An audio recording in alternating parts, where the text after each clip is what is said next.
안녕하십니까? 열정 5구입니다.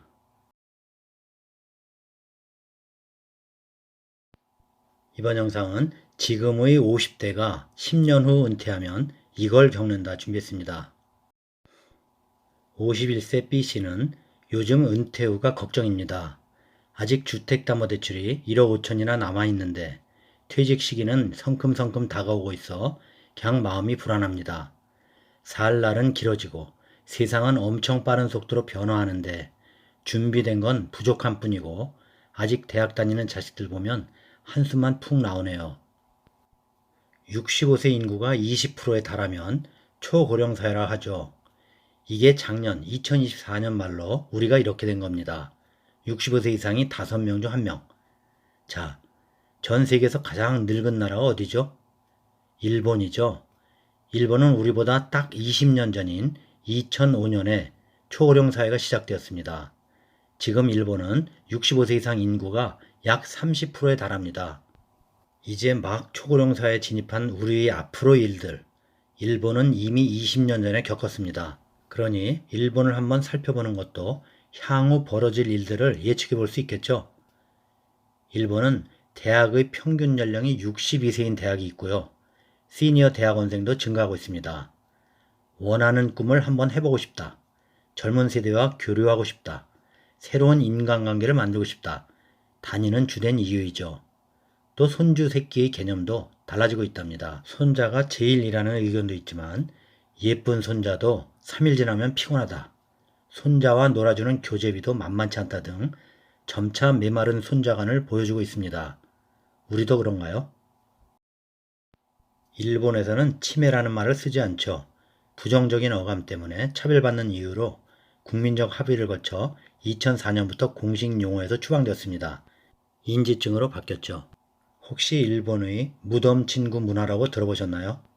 말 그대로 사후에 친구끼리 묻힐 곳을 미리 선정해서 같이 묻히기를 원하는 친구들끼리 모임을 한다고 합니다. 친구끼리 같은 장소에 수목장을 마련해서 벚꽃 필 즈음 한자리에 모여서 신앙송하거나 애도식을 갖고 먼저 간 고인 명복을 빌어준다는데 관심이 높아진다네요. 죽은 후 자신과 묻힐 사람까지도 염두에 두고 미리미리 사후를 준비하는 계획. 놀랍기만 합니다. 이렇듯 여기저기 신풍경들이 등장합니다. 자, 그런데 여기서 중요한 것은 일본의 은퇴 전문가들은 은퇴 후의 삶이 두 가지로 갈렸다 합니다. 경제적 자유를 누리며 시간적 풍요를 즐기는 은퇴 부자, 은퇴 후에도 생계를 위해 일하는 은퇴 빈민으로. 당시 일본의 한 경제지가 분석한 것을 보면 은퇴 부자와 은퇴 빈민의 현역 시절 분석인데요. 도심에 거주하는 60에서 65세 정년퇴직자들, 예금 보유액을 기준으로 은퇴 부자는 최소 3억 원 이상 보유, 전체의 30%, 은퇴 빈민은 예금 1억 미만, 40%가 여기에 속했습니다. 자, 이들이 30대였을 때 저축액을 보니 은퇴 부자는 이미 1억에서 1억 5천을 보유했고 반면 은퇴 빈민은 30대에 1천만 원 미만이 대부분이었습니다. 또 이들 첫 주택 구입 연령에서도 차이를 보였는데 은퇴 부자일수록 첫 주택 구입 연령이 낮았습니다. 은퇴 부자 경우 53%가 나이 34세 전후에서 첫 주택을 구입했습니다. 대출금 갚은 시기도 은퇴 후 부자와 빈민을 가르는 중요한 요소였는데 빈민일수록 은퇴 후까지 대출이 남아 있었다고 했습니다. 자, 우리나라도 현재 은퇴 후에 대출금을 보유한 비율이 50%를 넘고 있습니다. 시사하는 바가 크죠. 또 은퇴 부자들은 돈 쓰는 대상이 여행, 레저 같은 체험 쪽에 기울어져 있지만 은퇴 빈민들은 물건 사는 소비 위주에 치중돼 있다는 것. 그래서 30대부터 이미 은퇴 후의 삶이 조금씩 갈리고 있었다는 겁니다. 당시 조사한 은퇴 후에도 삶의 만족도가 높은 사람들과 그렇지 않은 사람들 간에는 큰 차이점이 있었는데 바로 나이 50에 노후 준비를 시작했는지 안 했는지의 여부였습니다. 그래서 나이 50 전후가 이 사람의 이 다음의 노후 생활이 어떨까에 큰 갈림길의 나이라 볼 수 있다는 겁니다. 자, 그렇다면 은퇴 부자로 살기 위해서는 나이 50부터는 어떻게 하라 했을까요? 첫째가 50부터 은퇴하기 전까지 대출금부터 갚아라. 우리도 이런 말들 하죠. 은퇴하니 남은 건 집 한 채뿐이네. 앞 사례 51세 B씨도 고민이 많죠. 퇴직이 코앞이지만 주택담보대출이 아직 많이 남아있기 때문이죠. B씨는 몇 년 뒤 받게 될 퇴직금으로 얼마나 더 버틸지 고민하는 거죠. 은퇴 시기에 빚을 안고 있는 것은 폭탄을 안고 있는 거다. 만일 대출이 있다면 그 비용이 은퇴 후 월 가용 현금 흐름의 20% 내로 줄여라고 합니다. 이렇듯 1번을 봐도 빈민일수록 은퇴 후까지 대출이 남아 있었다. 이게 훗날을 시사해 주는 거죠. 둘째로 나이 50부터는 금전 감각을 바꿔라. 회사를 다니고 있다면 나이 50부터 퇴직 시까지 가장 경제적으로 여유가 있을 나이대. 그래서 이 시기가 생활 수준이 가장 높을 때죠. 하지만 한번 올라간 소비 수준은 여간해서는 다시 끌어내리기 어렵다. 씀씀이 수준이 높아지면 은퇴 후가 힘들어진다. 그래서 50 이후로는 소비 수준을 높이지 말라. 지금까지 고생했는데 이제는 하고 싶은 거 하면서 살자 하면서 50 이후 시기에 소비 수준을 끌어올리면 무덤을 파는 거다. 여기에 50부터 들어가는 자녀에게 쓰는 돈은 아끼는 감각이 필요하다. 우리나라는 더하면 더하죠. 눈에 넣어도 아프지 않은 자녀를 위해 교육비부터 결혼자금 척척회척하잖아요. 자녀에 대한 과도한 지출은 자제하고 내 노후를 위한 자금을 최우선으로 해라. 자녀에 대한 자금 지원은 대학 졸업 때까지만이라는 확실한 선도 그어라. 이렇게 일본 은퇴 전문가들도 말합니다. 셋째, 나이 50부터는 은퇴 후의 일을 준비하라.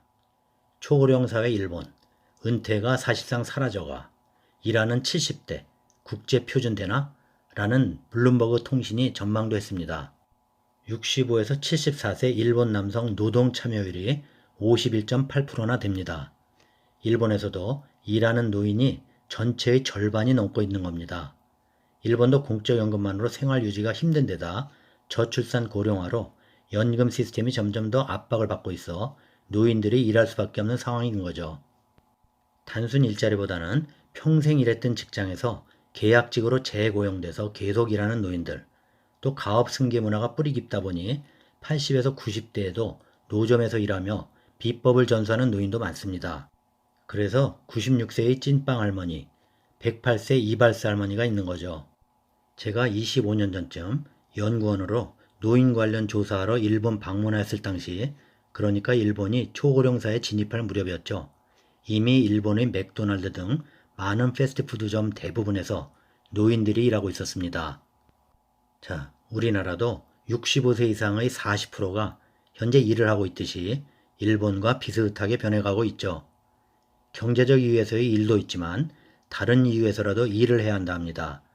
단, 사력을 다해 일을 하기보다는 내가 일을 하면서도 좀 만족스러운 일을 찾는 것이 중요하다.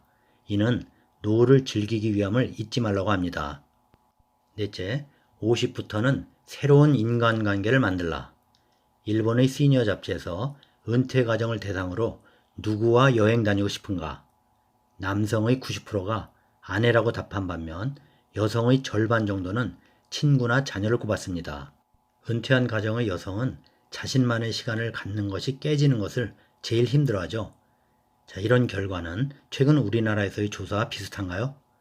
우린 솔직히 더 심각하죠. 또 일본에서의 직장의 인연은 어땠을까요? 직장을 떠남과 동시에 길어야 2, 3년이면 유효기간이 만료된다. 그러니 직장의 인연 편하게 생각하면 된다고 했습니다. 자, 그래서 퇴직 은퇴 후 지역사회에서 관계를 맺으라고 합니다. 너무 친밀한 관계도 안 좋다. 사적인 일이 관여될수록 관계가 어긋나기 십상이니 얕으면서도 담백한 관계가 오히려 좋다. 서로가 부담스럽지 않은 관계, 그 정도가 좋다고 했습니다. 이것은 최근 우리나라 은퇴자 설문조사에서도 비슷한 결과였죠. 일본은 이미 20년 전 당시에 겪어낸 것들이죠. 그렇게 행복한 은퇴 생활은 은퇴하면 대부분 시간을 지역에서 보내기에 가족, 직장과 무관한 인연을 만드는 지역 무대에 데뷔하는 것도 좋은 방법이다. 미리미리 나이 50 무렵부터는 지역에서 이걸 찾아야 한다. 봉사도 그렇고 운동도 그렇고 여기 참여하면서 새로운 인간관계가 설정된다. 갑자기 되기가 어렵다고 일본 은퇴 선배들이 말합니다. 자, 1번도 그렇지만 제가 여기에 몇 가지 추가해 봅니다. 세상 돌아가는 일에 더 관심 갖고 감각이 뒤떨어지지 않도록 노력해라. 지금도 AI가 다가오는 미래의 세계를 뒤흔들고 있죠. 이렇게 변혁의 속도가 빠른데 여기서 생존하려면 50이라는 나이부터는 끊임없이 배우고 세상의 변화에 발맞춰 나가는 것 중요한 시기입니다. 이런 변혁 속에서 뒤처지지 않기 위해 최신 트렌드를 놓치지 말고 새로운 정보를 습득하려 노력하라는 겁니다. 주변 사람의 시선에 신경 쓰지 말고 자신만의 인생을 누려라. 나이가 50쯤 되면 타인의 시선을 의식하기보다는 자신에게 집중하도록 노력해야 하는 시기입니다. 그동안의 삶이 남들이 나를 어떻게 생각할지 걱정하며 살아가는 삶이었다는 분들 많을 겁니다. 이것이 삶의 질을 떨어뜨리는 지름길이죠. 50부터는 자신만의 가치관을 가지고 당당하게 살아가는 것이 진정한 행복입니다. 현실적인 어려움과 유혹에 부딪힐 때도 많죠.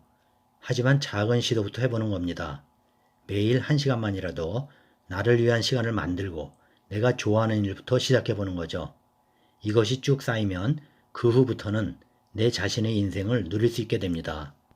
이게 진정한 은퇴부자가 되는 거죠. 여기까지입니다. 지금의 50대가 10년 후 은퇴하면 반드시 겪는다. 50부턴 이걸 준비해라. 도움 되셨나요?